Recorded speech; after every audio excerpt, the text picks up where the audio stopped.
Shalom, jemaat Home CC dimanapun berada. Bapak Ibu Saudara, kita mau mendengar firman Tuhan. Tapi sebelumnya kita mau sama-sama berdoa. Kita hampiri hadirat Tuhan. Kami mengucap syukur Tuhan bahwa hari ini sekali lagi kami boleh berkesempatan menikmati firman-Mu. Kami percaya Engkau hadir bersama-sama kami Tuhan di dalam setiap ruangan dimanapun kami berada. Mari biarlah Engkau sang roti hidup itu hadir dalam kehidupan kami. Kami rindu Tuhan dipuaskan, dikenyangkan rasa lapar dan haus kami pada hari ini Tuhan. Mari Tuhan berbicaralah, kami siap mendengar, dan berkaryalah Roh Kudus dalam hati dan pikiran kami supaya firman yang dibagikan boleh kami tangkap dengan baik dan boleh hadir menerangi dan memberikan pembaharuan hidup bagi kehidupan kami Tuhan. Terpujilah nama-Mu Tuhan, mari berbicaralah, kami siap mendengar. Terpujilah nama-Mu Tuhan, di dalam nama Yesus kami berdoa dan mengucap syukur. Haleluya. Amin. Ya, Bapak Ibu Saudara sekalian, sekali lagi saya menyapa Bapak Ibu Saudara sekalian, Shalom. Bapak Ibu Saudara, kita sudah memasuki tahun baru, tahun 2025. Tidak terasa kita sudah memasuki tahun yang baru lagi. Tetapi kita percaya, sama seperti kasih Tuhan, cinta Tuhan, semakin hari juga terus diperbarui Bapak Ibu Saudara. Biarlah itu juga menjadi bagian yang terus membuat kita semangat berjalan bersama Tuhan Bapak Ibu Saudara. Nah, persoalannya Bapak Ibu Saudara, kita sebagai orang Kristen, sudah berapa lama kita berjalan sebagai orang percaya? Apakah benar-benar kita melibatkan Tuhan dalam kehidupan kita? Atau kita berjalan begitu saja tanpa arah dan tujuan? Padahal Bapak Ibu Saudara, saya mau menyampaikan bahwa Tuhan mendesain dan menciptakan kita manusia ini memiliki tujuan Bapak Ibu Saudara. Sekalipun dosa hadir, sekalipun dosa itu menyimpangkan tujuan Allah dan kehendaknya dalam kehidupan manusia, tetapi Allah di dalam Kristus Yesus memulihkan kembali dan mengembalikan tujuan Allah di dalam kehidupan kita. Bapak Ibu Saudara, sama seperti kehidupan kita pun, Allah ingin setiap kita memiliki pengenalan yang benar kepada Tuhan, sehingga ketika kita mengenal Tuhan, kita ngerti, kita paham tujuan kenapa Allah menciptakan kita. Bapak Ibu Saudara sekalian, tanpa berlama-lama, saya ingin mengajak setiap Bapak Ibu Saudara, setidaknya kita mengerti maksud dan tujuan Tuhan di dalam kehidupan kita. Oleh sebab itu saya mengundang kita semua, kita buka satu perikop dan firman Tuhan di dalam Injil Markus pasal yang keempat ayat 35 sampai ke 41. Nah, mungkin perikop ini sering kita dengar sejak kita sekolah minggu. Tetapi apakah ada sesuatu yang baru yang Bapak Ibu boleh tangkap dari perikop ini? Saya berharap apa yang saya sampaikan ada sesuatu yang baru yang mendorong kita semua mengerti dan memahami bagaimana kita sebagai orang percaya harus menjalani hidup ini, melibatkan Tuhan sepenuhnya dan menjadikan Tuhan sebagai tujuan supaya kehendaknya jadi dalam kehidupan kita dan kerajaannya jadi dalam kehidupan kita. Karena Allah ingin, Bapak Ibu Saudara, Dia kehendaknya, tujuannya yang adalah supaya kerajaan Allah datang di tengah-tengah dunia ini. Saya akan membacakan perikop ini kepada Bapak Ibu Saudara. Perikop ini oleh Lembaga Alkitab Indonesia diberikan judul Angin Ribut Diredakan. Pada hari itu, waktu hari sudah petang, Yesus berkata kepada mereka, "Marilah kita bertolak ke seberang." Mereka meninggalkan orang banyak itu lalu bertolak dan membawa Yesus beserta dengan mereka dalam perahu, di mana Yesus telah duduk dalam perahu-perahu lain juga menyertai dia. Lalu mengamuklah taufan yang sangat dahsyat dan ombak menyembur masuk ke dalam perahu sehingga perahu itu mulai penuh dengan air. Pada waktu itu Yesus sedang tidur di buritan di sebuah tilam. Maka murid-muridnya membangunkan dia dan berkata kepadanya, "Guru, engkau tidak peduli kalau kami binasa." Ia pun bangun, menghardik angin itu dan berkata kepada danau itu, "Diam, tenanglah." Lalu angin itu reda dan danau itu menjadi teduh sekali. Lalu ia berkata kepada mereka, "Mengapa kamu begitu takut? Mengapa kamu tidak percaya?" Mereka menjadi sangat takut dan berkata seorang kepada yang lain, "Siapa gerangan orang ini sehingga angin dan danau pun taat kepadanya?" Bapak Ibu, acap kali ketika kita membahas bagian firman ini, apakah kita benar-benar tahu dan paham mengapa Yesus mengajak para murid menggunakan perahu menyeberang ke Danau Galilea? Kita seringkali hanya fokus kepada bagaimana Yesus meredakan angin ribut yang pada waktu itu menghadang perjalanan mereka menuju ke sebuah tempat. Padahal hal yang paling penting bukan saja soal angin ribut diredakan, tetapi ada hal yang lebih, bahkan jauh lebih penting daripada itu, yaitu kalau kita buka bagian pasal yang kelima di ayat yang pertama, di sana ada orang Gerasa yang kerasukan legion, atau paling tidak ada 1.000 roh yang merasuk dia. Ternyata Bapak Ibu Saudara, ada tujuan Allah mengajak para murid menyeberangi Danau Galilea menuju wilayah Gerasa, yaitu untuk menyelamatkan satu jiwa. Karena bagi Tuhan satu jiwa itu berharga. Oleh karena itu Bapak Ibu Saudara, ada hal yang menarik ketika kita membaca bagian perikop ini. Kalau kita berpikir, mengapa Tuhan tidak mengajak mereka melalui jalan darat? Apakah itu hanya karena supaya jalan melalui Danau Galilea lebih cepat? Ternyata bukan hanya itu Bapak Ibu Saudara. Ada tujuan lain. Mengapa para murid diajak untuk menyeberangi Danau Galilea? Karena ada sebuah tujuan utama untuk dikerjakan oleh para murid. Yang itu sebenarnya tidak mudah Bapak Ibu Saudara, yaitu mengusir roh jahat dari orang Gerasa yang kerasukan. Ini bukan perkara yang mudah. Acap kali saya lihat banyak hamba Tuhan yang mundur ketika dia berhadapan dengan kuasa kegelapan. Karena dia belum selesai dengan dirinya. Karena dia sibuk dengan dunia ini. Oleh sebab itu Bapak Ibu Saudara, itulah kehidupan yang tanpa Tuhan. Ada satu tujuan Allah mengapa mereka diajak menyeberangi Danau Galilea menggunakan perahu Bapak Ibu Saudara. Karena Allah ingin mereka memiliki relasi yang intim dengan Dia. Bapak Ibu Saudara, perjalanan hidup di dunia ini tanpa Tuhan itu membuat kita merasa depresi, lelah, berat menjalani kehidupan ini.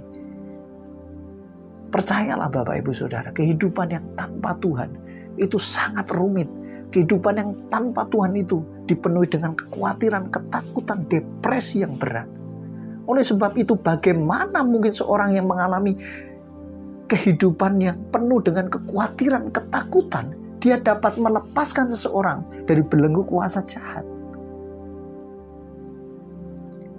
Oleh sebab itu penting Bapak Ibu Saudara, kita berjalan bersama Tuhan. Apapun yang terjadi, Tuhan punya tujuan untuk kehidupan Bapak Ibu Saudara. Karena Bapak Ibu Saudara mau dijadikan rekan sekerja Allah untuk menggenapi amanat agung. Jadikanlah semua bangsa muridku. Gampang enggak Bapak Ibu Saudara, karena kita berhadapan dengan roh dunia ini. Tetapi percayalah, kalau kita berjalan bersama Tuhan, kita akan mengalami yang namanya kemenangan. lepas kemenangan. Oleh sebab itu kita langsung saja masuk dalam perikop ini Bapak Ibu Saudara. Karena ini penting sekali. Kita nggak akan gampang melepaskan seseorang dari kuasa dunia ini kalau kita nggak berjalan, nggak intim sama Tuhan. Itulah tujuan kenapa para murid selepas melayani orang-orang, mereka diajak untuk berjalan bersama Tuhan dalam sebuah perahu. Jadi Bapak Ibu Saudara, tujuan yang pertama adalah hati para murid. Tujuan yang kedua adalah orang Gerasa, ada jiwa. Dan keduanya adalah jiwa. Jiwa para murid maupun jiwa orang Gerasa. Orang yang diselamatkan bukanlah orang yang sekedar percaya. Tetapi orang yang diselamatkan adalah orang yang lahir baru dan benar-benar hidup berjalan bersama Tuhan. Mengalami pengalaman bersama Tuhan. Kalau kita lihat dalam bagian ayat yang ke-35 sampai yang ke-36 dikatakan, marilah kita bertolak ke seberang. Mereka meninggalkan orang banyak itu. Jadi perintah Yesus. Jadi hal yang perlu kita tahu dalam perjalanan bersama Yesus adalah telinga untuk belajar mendengar. Memekakan diri atas apa yang diperintahkan oleh Tuhan. Gampang nggak? Nggak gampang kalau kita nggak punya hati untuk berjalan sama Tuhan. Ada perintah Tuhan. Tuhan memiliki maksud dan tujuan mengapa Ia ingin menyeberang bersama para murid. Ini bukti bagi Yesus, bagi Tuhan kita, bahwa satu jiwa itu berharga. Mereka habis melayani ribuan orang. Mereka habis membuat mujizat. Lalu mereka meninggalkan orang banyak itu untuk satu tujuan, satu jiwa. Karena Tuhan menghargai satu jiwa. Oleh sebab itu para murid diajar, dimuridkan, benar-benar dimuridkan bersama Yesus melalui perjalanan di Danau Galilea. Jadi kata bertolak ke seberang, lalu mereka meninggalkan orang banyak, itu bukti bahwa Tuhan sangat mengasihi jiwa, termasuk jiwa para murid, harus dikuatkan dan dimenangkan. Karena Dia akan bekerja dan melakukan pekerjaan yang tidak mudah. Bapak Ibu Saudara, di poin yang ke-36 ini dikatakan mereka meninggalkan orang banyak itu lalu bertolak dan membawa Yesus beserta dengan mereka pada perahu, di mana Yesus telah duduk dalam perahu-perahu lain juga menyertai Dia. Jadi ada lingkup orang-orang yang spesial, ada juga orang-orang yang sekedar mengikuti Yesus. Tetapi kita mau fokus bagian pada para murid, di perahu-perahu para murid yang bersama Yesus. Lalu di ayat yang ke-7, tiba-tiba lalu mengamuklah badai dan datang secara tiba-tiba, secara sekonyong-konyong.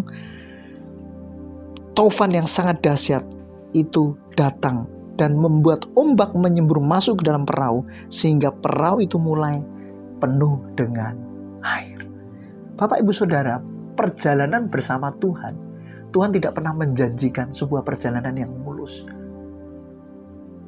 Kita masih di awal tahun 2025. Masih ada 1 tahun yang akan kita lewati.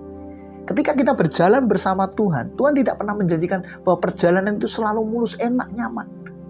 Tetapi kadang-kadang Tuhan izinkan badai tiba-tiba datang. Persoalan, permasalahan datang tiba-tiba tanpa diundang. Oleh sebab itu Bapak Ibu Saudara, kalau masalah tidak diundang saja datang, apalagi kita yang sering-sering cari masalah. Jadi nggak usah cari-cari masalah. Masalah tidak dicari, dia datang Bapak Ibu Saudara. Tetapi Bapak Ibu Saudara, masalah datang ketika kita bersama Yesus, menjadikan respon kita berbeda atas masalah itu. Mari kita lihat. Tetapi sayangnya Bapak Ibu Saudara, dalam persoalan ini, para murid lupa dia sedang berjalan bersama Tuhan Yesus. Jadi Bapak Ibu Saudara, ketika badai datang, ketika persoalan datang, kadang-kadang orang menjadi panik. Dia lupa bahwa ada Yesus yang sedang berjalan satu perahu dengan dia. Dia lupa bahwa Yesus sedang tertidur. Bapak Ibu Saudara sekalian, kenapa sih Yesus tertidur di buritan kapal? Arti dari buritan kapal itu, Bapak Ibu Saudara, itu buritan kapal itu kan bagian belakang. Ada istilah pemburit. Itu pelaku-pelaku kejahatan yang melakukan kejahatannya, ya kan, melakukan sodomi, ya kan. Nah, buritan itu berarti berbicara tentang belakang. Mengapa seringkali kita mengalami kekhawatiran dan ketakutan? Karena kita meletakkan Yesus di belakang. Yesus tidak pernah menjadi prioritas dalam kehidupan kita. Yesus tidak pernah menjadi hal yang utama dalam kehidupan kita. Dia tidak kita tempatkan di depan untuk memimpin dan menuntun kita. Sehingga membuat kita itu mengalami yang namanya kekhawatiran dan ketakutan. Seharusnya kita tidak perlu mengalami kekhawatiran. Persoalan biar datang. Tetapi ketika Yesus yang ada di depan, Yesus akan menyelesaikan semuanya. Tetapi ini bukti bahwa para murid sibuk dengan dirinya masing-masing, sehingga melupakan Yesus, sehingga mereka sibuk karena ombak begitu besar, air mulai masuk di dalam perahu. Mereka sibuk bekerja membuang air keluar, ya. Setelah mereka lelah dengan persoalan mereka, mungkin mereka baru sadar bahwa bersama dia ada Yesus. Di dalam perahu itu ada Yesus. Barulah mereka berinisiatif untuk membangunkan Yesus. Bapak Ibu Saudara, mari kita jadikan Yesus sebagai fokus kehidupan kita. Supaya kehidupan kita ini tidak banyak dihadapkan pada ketakutan. Kalau kita takut, khawatir, energi kita itu keluar. Dan kita jadi lelah ngadepin hidup ini, Bapak Ibu Saudara. Daripada kita lelah, lebih baik kita serahkan semuanya kepada Tuhan. Sehingga kita menjalani kehidupan ini itu penuh dengan semangat, gitu Bapak Ibu Saudara. Yang walaupun memang realitanya bahwa persoalan dan permasalahan itu membuat kadang-kadang sebaliknya, membuat kita kadang-kadang juga lupa. Saking kita paniknya terhadap pergumulan persoalan kita. Termasuk Bapak Ibu Saudara sekalian, mungkin ada yang sedang mengalami sakit penyakit yang sulit disembuhkan, mengalami persoalan utang, piutang yang sulit mungkin untuk diselesaikan. Mari kita datang sama Tuhan, Bapak Ibu Saudara. Dia mampu menyelesaikan setiap apa yang menjadi pergumulan dan persoalan Bapak Ibu Saudara di rumah. Badai yang datang ini juga berbicara sesuatu yang menyangkut nyawa mereka. Walaupun mereka orang berpengalaman, tetapi badai dan topan tidak mudah ditaklukkan kalau tidak ada Yesus. Kalau tidak ada pribadi yang mampu menyelesaikan. Bapak Ibu Saudara, di ayat ke-41 dikatakan, siapa sebenarnya orang ini sehingga angin dan danau pun taat kepadanya. Bapak Ibu Saudara perlu tahu, sebelum banyak orang dibuat terheran-heran, Yesus menyatakan dirinya sebagai pribadi yang adalah firman. Dia Tuhan yang mengatasi alam semesta ini. Karena dia yang menciptakan alam semesta ini. Dan dia juga mampu mengatasi persoalan Bapak Ibu Saudara. Karena dia yang menciptakan Bapak Ibu Saudara. Dia mampu mengatasi pergumulan Bapak Ibu Saudara. Manakala Bapak Ibu sudah melibatkan dia. Tuhan berkata, diam, tenanglah. Lalu angin itu reda dan danau itu menjadi teduh. Itu berbicara bagaimana gelombang hidup kita, gejolak hidup kita ketika kita mengalami banyak persoalan dan pergumulan. Kita kebingungan ke sana kemari. Undang Yesus supaya dia meredakan setiap badai pergumulan kita. Sehingga kita dapat berpikir jernih. Sehingga kita dapat melihat pribadi Yesus. Sehingga kita dipenuhi dengan damai dan sejahtera, Bapak Ibu Saudara.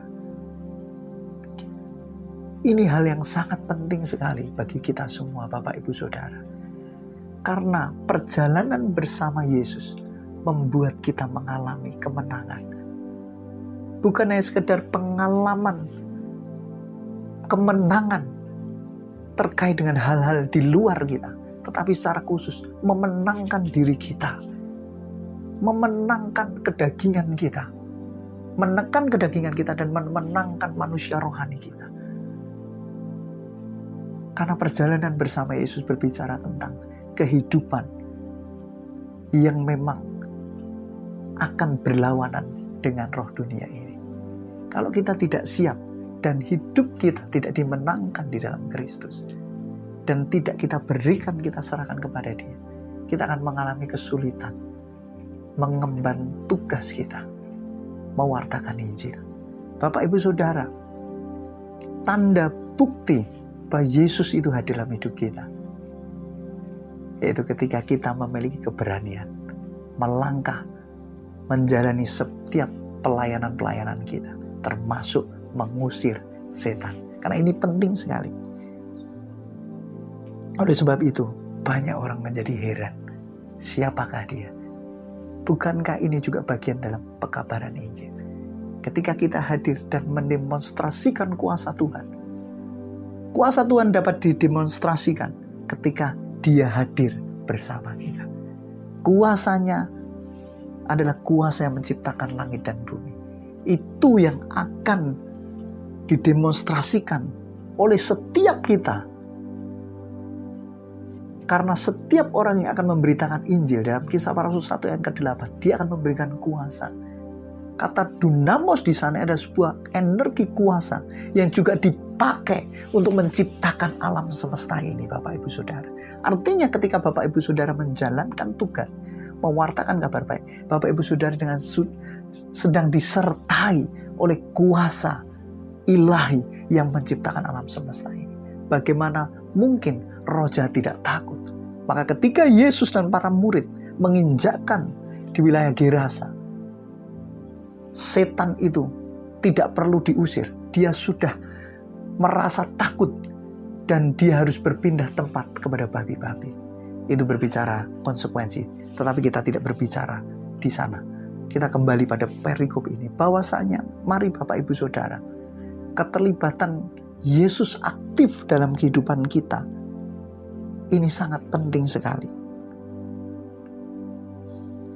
Karena Dia pengen kita juga dewasa di dalam kerohanian. Keputusan-keputusan kita bersama Yesus akan membuat kita mampu meresponi segala persoalan dan pergumulan ini dengan hati yang tenang, hati yang lapang, hati yang penuh dengan damai dan sejahtera. Sehingga keputusan-keputusan kita ini penuh dengan hikmat, terukur, dan kita mampu menyelesaikan setiap persoalan pergumulan tanpa kekhawatiran dan ketakutan. Memang kekhawatiran dan ketakutan itu adalah sesuatu yang wajar. Tetapi ketika itu membuat kita kehilangan kesadaran akan Allah, kita perlu berhati-hati. Sangatlah penting kita menghadirkan Kristus dalam kehidupan kita, Bapak Ibu Saudara sekalian, supaya kita dipenuhi dengan kesadaran bahwa Dia selalu ada untuk kita. Biarlah keintiman kita dengan Tuhan, biarkan persoalan menjadikan kita makin intim sama Tuhan. Mari jadikan setiap pergumulan kita, tantangan hidup kita membuat kita makin intim sama Tuhan. Karena Dia sedang mengundang kita semua untuk masuk dalam perahunya, menikmati sebuah perjalanan bersama Dia. Mari, tahun ini baru awal tahun dan masih begitu panjang sampai di akhir tahun. Saya mengundang kita semua untuk melibatkan Yesus masuk dalam perahu, baik perahu pekerjaan Bapak Ibu Saudara, perahu rumah tangga Bapak Ibu Saudara. Mari bangkitkan kesadaran kita. Ketika kita menghadapi pergumulan, ada Yesus yang selalu terbuka tangannya untuk turut menyelesaikan setiap tantangan kehidupan kita. Tidak ada yang mustahil bagi Dia, Bapak Ibu Saudara. Kalau angin, topan, ombak yang begitu besar, tunduk dan takluk kepada Dia. Demikian tentunya setiap pergumulan dan persoalan Bapak Ibu Saudara. Karena Bapak Ibu Saudara akan dijadikan rekan sekerja Allah untuk menjangkau jiwa-jiwa, untuk melepaskan jiwa-jiwa dari kuasa roh jahat. Mari persiapkan hidup Bapak Ibu Saudara, undang Dia sebagai pribadi dan sekaligus kekuatan dan Tuhan dalam hidup Bapak Ibu Saudara. Supaya kehidupan Bapak Ibu Saudara bisa berdampak, bisa menjadi berkat bagi banyak orang. Nama Tuhan dipermuliakan dan Injil diberitakan, banyak jiwa-jiwa dimenangkan. Mari sekali lagi kita buka hati kita undang Yesus dan mulai berjalan langkah demi langkah bersamanya. Apapun tantangannya, apapun persoalannya, biarkan Dia memimpin dan turut menyelesaikan setiap persoalan kita. Amin. Tuhan Yesus memberkati kita semuanya. Mari Bapak Ibu Saudara, saya mengundang kita satu dalam doa, kita berdoa. Terima kasih Tuhan Yesus, Engkau memberkati setiap kami ketika kami mendengar. Engkau menumbuhkan iman kami kembali, iman percaya kami kembali kepada Engkau Tuhan. Kami rindu Tuhan menjadikan Engkau segala-galanya. Kami rindu menjadikan Engkau Tuhan sebagai Tuhan atas hidup kami, prioritas atas hidup kami. Biarlah bukan hanya sekedar berkat-Mu, bukan hanya sekedar Tuhan pertolongan-Mu yang kami rindukan, tetapi terlebih daripada itu pribadi-Mu yang kami rindukan. Kami rindu Tuhan, Engkau hadir dalam setiap kehidupan kami dan turut memenangkan hidup kami. Kami rindu berjalan bersama Engkau. Biarlah Roh-Mu yang kudus boleh terus menyadarkan kami Tuhan, untuk kami boleh hidup menjadikan Engkau sebagai pemimpin, penuntun hidup kami. Sehingga hidup kami berkemenangan setiap hari. Karena kami harus memenangkan jiwa-jiwa di luar sana. Turutlah mengambil bagian dalam hidup kami. Dan turutlah bekerja Tuhan. Di sepanjang tahun ini kami menyerahkan hidup kami. Terpujilah nama-Mu Tuhan. Hanya di dalam nama Yesus Kristus kami telah berdoa dan mengucap syukur. Haleluya. Amin. Karena itu saudara-saudaraku, Jemaat Kristus yang dikasihi Tuhan, angkatlah kedua tanganmu dan terimalah berkat. Mari aminkan setiap perkataan berkat yang kita percaya bahwa kita menerimanya. Tuhan memberkati engkau dan melindungi engkau. Tuhan menyertai engkau dengan wajahnya dan memberi engkau kasih karunia. Tuhan menghadapkan wajahnya kepadamu dan memberi engkau damai sejahtera. Kiranya kasih dan penyertaan Bapa di surga dan damai sejahtera dari Tuhan Yesus Kristus serta penghiburan dari Roh Kudus terus menyertai kita sampai Maranatha Tuhan Yesus datang kembali. Kita yang percaya dan menerima berkat Tuhan, mari kita sama-sama katakan amin. Selamat hari Minggu, selamat berkumpul bersama dengan keluarga. Terus cintai Tuhan, berhenti menghakimi dan selalu jadi berkat. Tuhan Yesus memberkati.